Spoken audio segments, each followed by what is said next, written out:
الحمد للہ رب العالمین والصلاة والسلام علی سید المرسلین اما بعد فاعوذ باللہ من الشیطان الرجیم بسم اللہ الرحمن الرحیم۔ خلاصۃ النحو کے سبق نمبر 21 کے ساتھ حاضر ہیں۔ اس میں مورب اور اس کے اعراب کا بیان ہے۔ انتہائی اہم سبق ہے، اس سبق کو تھوڑا غور سے سنیے گا۔ اور یہ سبق تھوڑا لمبا ہے اور لمبا ہونے کی وجہ سے اس سبق کو ہم کچھ حصوں میں تقسیم کر کے پڑھیں گے،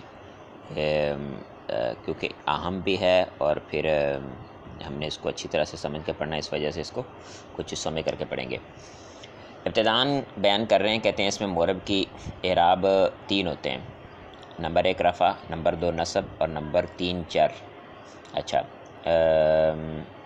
بعض طلباء کے ذہن میں یہ ہوتا ہے کہ رفع کہتے ہیں پیش کو، نصب کہتے ہیں زبر کو اور جر کہتے ہیں زیر کو۔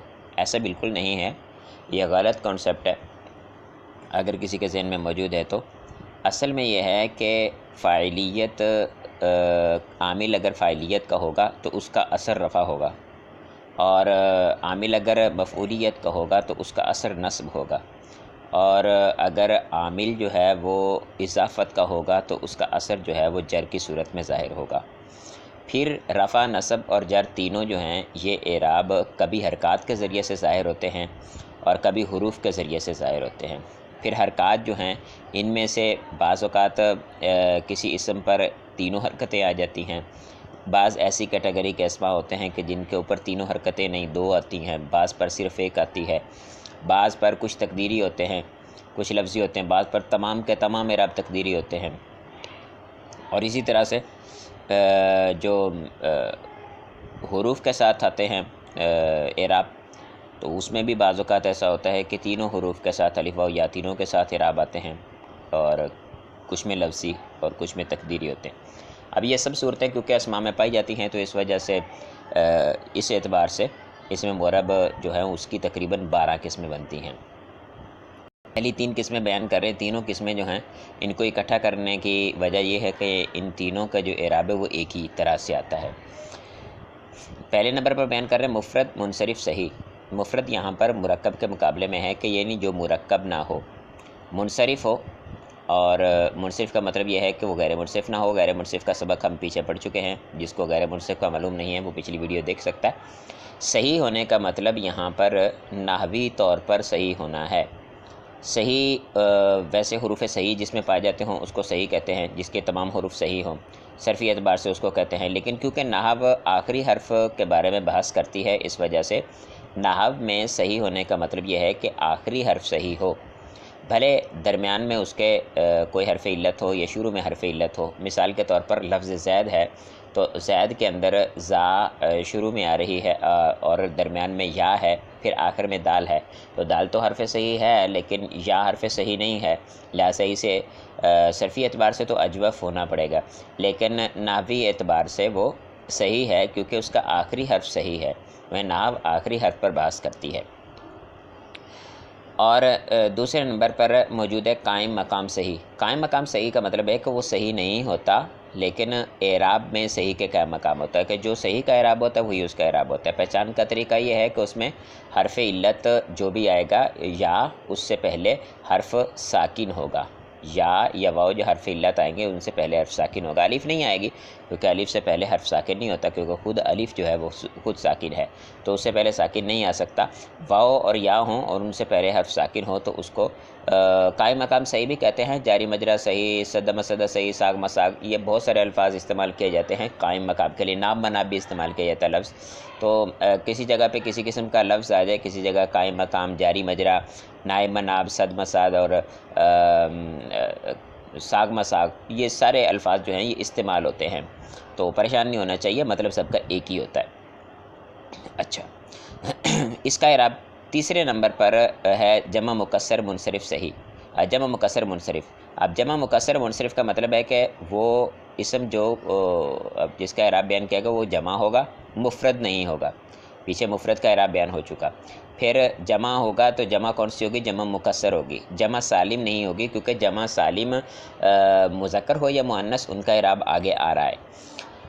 تیسرے نمبر پر منصرف ہوگی، جمع منتہی الجموع نہیں ہوگی، کیونکہ جمع منتہی الجموع غیر منصرف ہوتی، جس کے بارے میں ہم پچھلی ویڈیو میں پڑھ چکے ہیں کہ وہ غیر منصرف ہوتی۔ تو منصرف کہنے کا مطلب جمع منتہی الجموع کو نکالنا ہے، تو ایسی جمع کہ جو جمع مکسر ہو اور جمع منصرف ہو، غیر منصرف نہ ہو۔ اچھا، جمع جو ہے دوسری اپنا جو غیر منصرف جمع منتہی الجموع بھی ہے، لیکن اس کے ساتھ ساتھ یہ جو جمع منتہی الجموع نہیں ہوتی، ان میں بھی بعض ایسی جمعیں ہیں کہ جو کہ غیر منصرف ہوتی ہیں، ان کے آخر میں علی مکسورہ یا علی ممدودہ وغیرہ آ جاتا ہے، جیسے مرید کی جمع مردہ ہے تو وہ غیر منصرف ہو جاتی ہے۔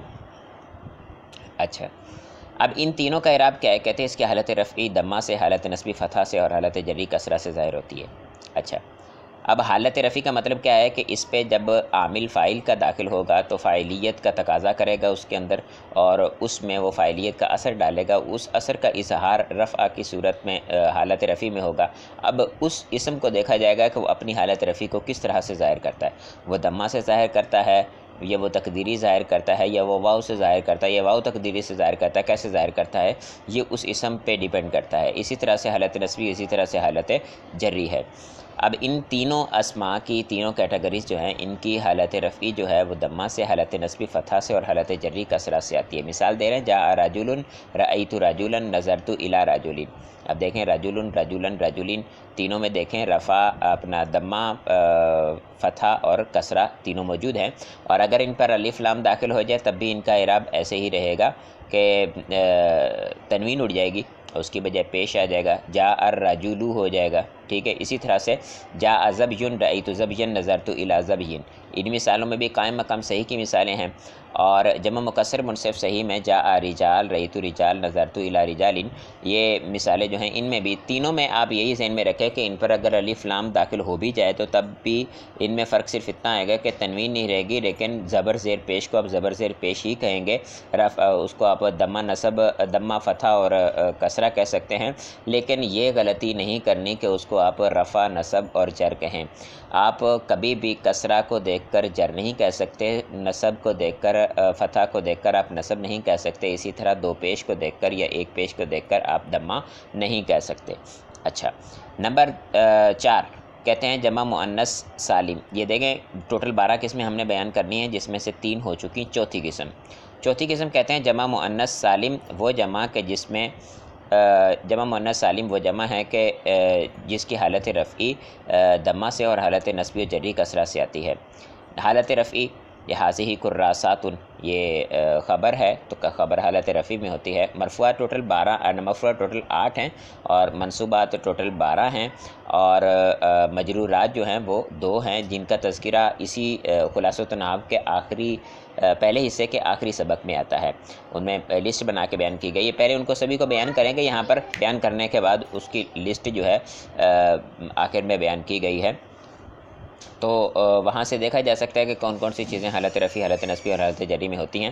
پھر یہ بھی ہے کہ کچھ اعراب تقدیری ہوتے ہیں جو کہ لفظی طور پر نہیں، اپنا تقدیری اعراب عرض کر رہا ہوں، کچھ اعراب توابع کی صورت میں آتے ہیں، ان پہ ڈائریکٹ عامل داخل نہیں ہوتا، بلکہ عامل جو ہے وہ ان کے مطبوع پر داخل ہوتا ہے، اور مطبوع پر داخل ہونے کے بعد اس میں عمل کرتا ہے مطبوع میں، اور مطبوع کی وجہ سے تابع میں عمل کرتا ہے، تو ان میں بھی حالت رفعی، حالت نصبی، حالت جری ہو سکتی ہے۔ تو اگر جمع مؤنث سالم ہو تو اس کی حالت رفعی جو ہے وہ دمہ سے اور حالت نصبی و جری دونوں کسرہ سے ظاہر ہوگی۔ اب اس صورت میں آپ جب کراسات پہ 2 زیر دیکھیں گے تو اس کو آپ یہ نہیں کہیں گے کہ یہاں پر حالت جری سے اس کی حالت نصبی ظاہر ہوتی ہے، غلط، اس کی یہ جو نیچے 2 زیر آ رہی ہیں یہ اس کی نصب ہے، یہ جو 2 زیر ہیں یہ 2 زیر نصب ہیں۔ اسی طرح سے جب یہ 2 زیر علامت جر کی شکل میں آئیں گی تو اس وقت ہم یہ کہیں گے کہ یہ 2 زیر جر ہیں، جر کی علامت ہے، اور اگر نصبی حالت ہوگی جیسے رأیت کراساتن،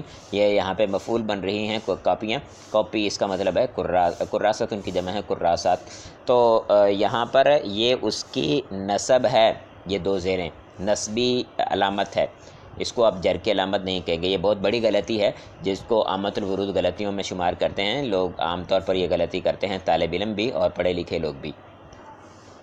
اس کے بعد غیر منصرف کے بیان کرنے، غیر منصرف کا اعراب کہتے ہیں اس کی حالت رفعی دمہ سے اور حالت نصبی فتح اور حالت نصبی و جری دونوں فتح سے آتی ہیں۔ جیسے جا عمر رأیت عمرہ نظرت الی عمرہ، ان مثالوں میں دیکھیں جو عمر جب فاعل تھا تو اس میں فاعلیت نے اثر ڈالا اور اثر اس کا ظاہر ہوا حالت رفعی میں دمہ کے ساتھ، اور مفعولیت میں فتحہ کے ساتھ، اور حالت جری میں بھی اس کا فتحہ کے ساتھ اعراب ظاہر ہوا۔ اچھا، آپ اگر نوٹ کر رہے ہوں تو دیکھیں سب سے پہلی جو انہوں نے 3 صورتیں بیان کی ہیں ان میں اعراب بالحرکت ہے، لیکن اعراب بالحرکت تینوں مختلف آ رہے ہیں۔ پھر اس کے بعد انہوں نے وہ صورت بیان کی جس میں پہلے کا اعراب مختلف اور آخری دونوں کا مختلف، اور تیسری صورت میں بھی ایسا ہی ہوا کہ پہلے کا اعراب مختلف آخری دو کا مختلف، لیکن پہلی جو صورت تھی اس میں پہلی کا دمہ سے اور آخری دونوں کا جو ہے وہ کسرہ سے، یہاں پہلی کا دمہ سے اور آخری دونوں کا فتحہ سے آیا ہے۔ اس کے بعد وہ اعراب بیان کریں گے جس میں اعراب تقدیری اور لفظی دونوں مکس ہو کے آئیں گے، اس کو بیان کریں اس میں منقوص۔ اس میں منقوص وہ اسم ہوتا ہے کہ جس کے آخر میں یا ہو ماقبل حرف جو ہے وہ مکسور ہو، تو اس اسم کو اس میں منقوص کہتے ہیں۔ منقوص ویسے بھی آخر میں حرف علت ہو، نقص سے منقوص نکلا ہے، کہتے ہیں اس کی حالت رفعی دمہ سے اور حالت نصبی فتحہ سے اور حالت جری کسرہ سے آتی ہے۔ آپ دیکھیں گے تو کہیں گے کہ یہ تو اعراب جو ہے پیچھے والا ہی ہے، اس میں کوئی تبدیلی نہیں ہے۔ نہیں، اس میں تبدیلی ہے۔ بریکٹ میں دیکھیں اس میں کہہ رہے ہیں دمہ اور کسرہ تقدیری اور فتحہ لفظی ہوتی ہے۔ دمہ کسرہ تقدیری ہونے کا مطلب کیا ہے کہ اس کی حالت رفعی دمہ سے آتی ہے، حالت جری کسرہ سے آتی ہے، لیکن کسرہ اور جو حالت رفعی جو دونوں ظاہر نہیں ہوں گی، تقدیری ہوں گی، سیکل کی وجہ سے ہم پڑھ نہیں سکتے۔ مثال جیسے جا القادی رأیت القادیہ مررت بالقادی۔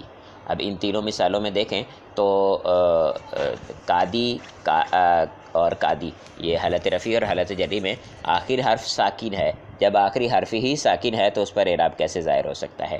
اسی طرح سے رأیت القادیہ میں کیونکہ آخری حرف ساکن نہیں ہے بلکہ اس پہ دیکھیں فتح آ رہی ہے، تو یہاں پر فتح لفظی ہے، تقدیری نہیں ہے۔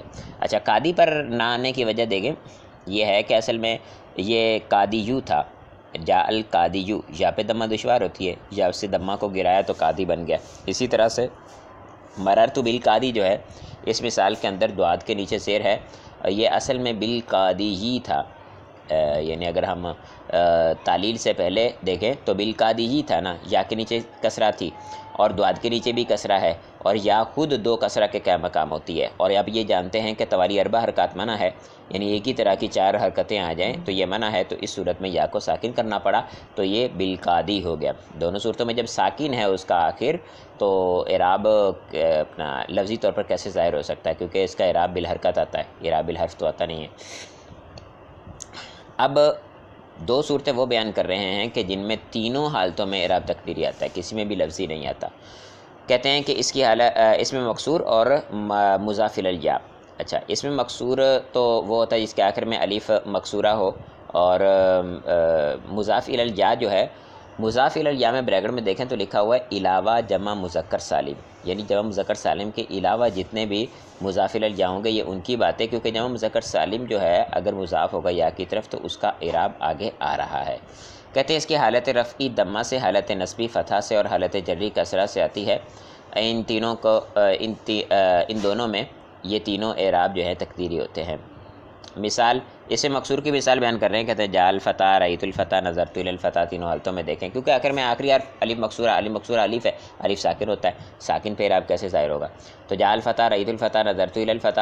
مضاف الی الجا کی مثال دے رہے ہیں تو اس میں بھی آخری حرف ساکن ہے، اور غلام جو ہے اس پہ اعراب نے آنا ہے، اور غلام جو ہے یہ اس کے نیچے جو کسرہ آ رہی ہے نا، یہ کسرہ یا کی وجہ سے آ رہی ہے، یہ اس پہ عامل کے داخل ہونے کی وجہ سے نہیں آ رہی۔ اس میں کو بندہ کہہ سکتا ہے کہ جا غلامی رأیت غلامی، تو ٹھیک ہے سمجھ میں آیا جی، یا غلام کے میم کے نیچے کسرہ یا کی وجہ سے آ رہی ہے، لہٰذا غلام ویسے تو مفرد منصف صحیح میں سے ہے تو اس میں اعراب حرکت سے آنا چاہیے پیش سے، اور حالت نصبی میں جو ہے وہ زیر سے آنا چاہیے، لیکن نظرت الی غلامی میں دیکھیں غلام کے نیچے تو زیر آ رہی ہے نا، تو اعراب تو یہاں پر لفظی طور پر ظاہر ہو رہا ہے۔ غلط، ایسا نہیں ہے، کیونکہ غلام کے نیچے جو زیر آ رہی ہے غلام کے آخر میں یہ یا کی وجہ سے ہے۔ آپ نظرت الی کو ہٹا دیں، الی جو عامل ہے اس پہ، اس کو ہٹا دیں تب بھی غلامی غلامی ہی رہے گا، اس میں جو میم کے نیچے زیر ہے یہ الا کے داخل ہونے سے پہلے ہے، لہٰذا عامل کی وجہ سے نہیں آئی،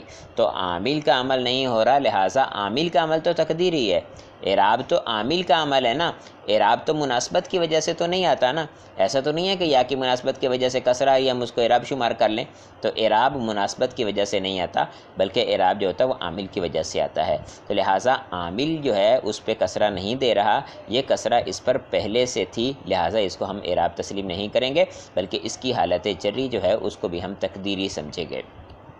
اس سبق کو ہم اختتام کرتے ہیں یہاں پر، اور اس کے بعد جو اعراب بالحرف ہے اس کو آگے بیان کریں گے انشاءاللہ اگلی ویڈیو کے اندر۔ تو کسی قسم کا کوئی سوال کسی قسم کی کوئی مشورہ دینا چاہیں تو آپ واٹس اپ نمبر میرا ڈسکرپشن میں موجود ہے، وہاں پہ رابطہ کر سکتے ہیں۔ السلام علیکم ورحمۃ اللہ وبرکاتہ۔